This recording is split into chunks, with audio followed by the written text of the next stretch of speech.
आप सभी को आचार्य सुशील कुमार को से सुप्रभात। मैं आपको आचार्य रामचंद्र शुक्ल द्वारा रचित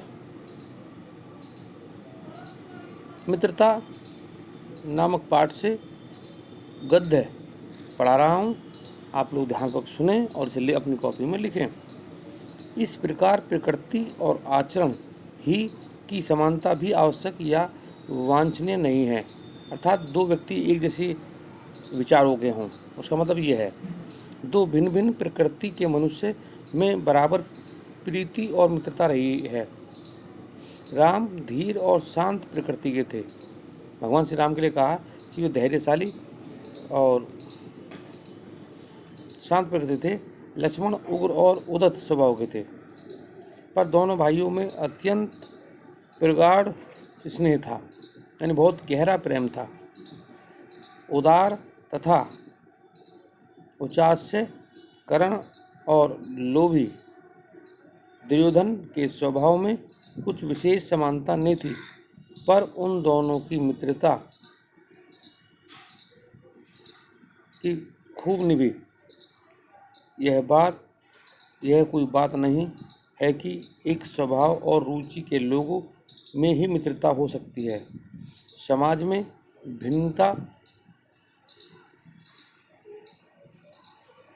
विभिन्नता देखकर लोग एक दूसरे की ओर आकर्षित होते हैं।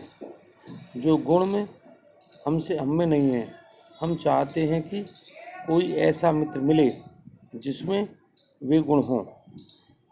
चिंताशील मनुष्य प्रफुल्लित चित्त का साथ ढूंढता है।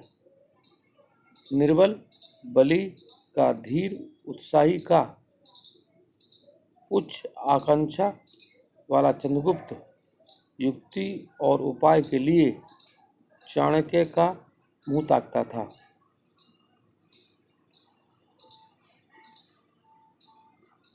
नीति में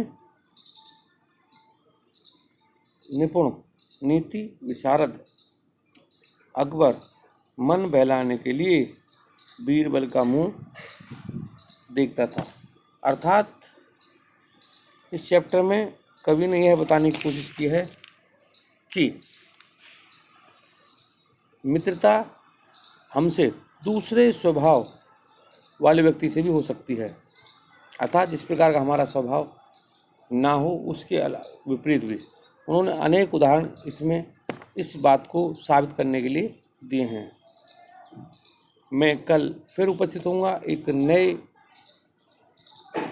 गद्यांश के साथ। तब तक के लिए धन्यवाद।